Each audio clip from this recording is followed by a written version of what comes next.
Pada 2014, Forum G20 sepakat untuk menurunkan kesenjangan partisipasi wanita dalam dunia kerja hingga 25% pada 2025.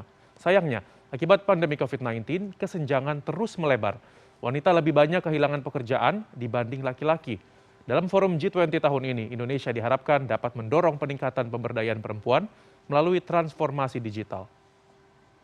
Sejak sebelum pandemi, partisipasi wanita di sektor ekonomi masih dihadapkan dengan sejumlah tantangan.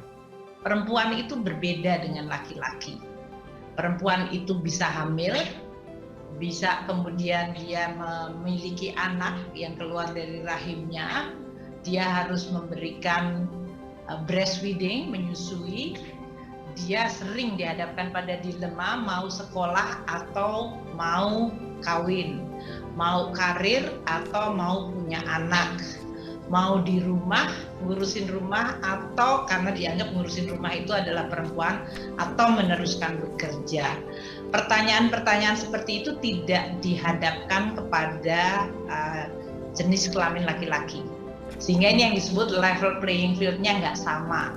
Perempuan menjadi, kalau orang Jawa bilang lebih abot, lebih berat, karena dia di dalam titik-titik hidupnya menghadapi pertanyaan-pertanyaan dan pilihan yang tidak mudah.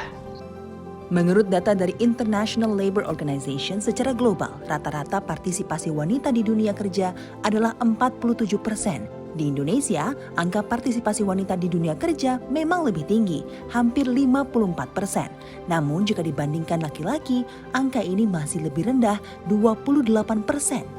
Despite declining fertility rates, most women drop out of the labor force when they get married.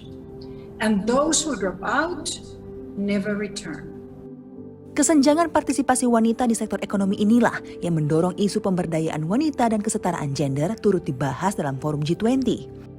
Tahun ini melalui outreach group Women 20 dan G20 Empower, Indonesia berencana mendorong 4 isu prioritas. Bahkan di berbagai working group, baik di finance track maupun Sherpa track, isu pemberdayaan perempuan dan kesetaraan gender turut dikedepankan.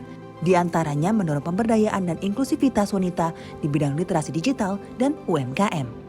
Kalau dalam konteks Indonesia sebagai negara berkembang, yang dominan, yang mampu bertahan menghadapi krisis global, menghadapi pandemi global adalah yang pelaku UMKM, bukan yang dari sektor swasta.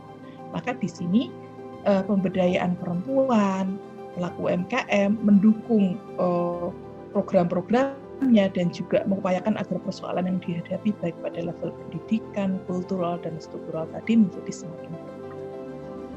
Menurut data Badan Pusat Statistik 2021, ada 65 juta unit UMKM di Indonesia yang berkontribusi pada 61% perekonomian nasional. Dan 64,5% pelaku UMKM adalah wanita. Namun sayangnya, pelaku usaha UMKM ini mereka lebih banyak sebagai supporting untuk keluarga, membantu suami untuk mencari nafkah.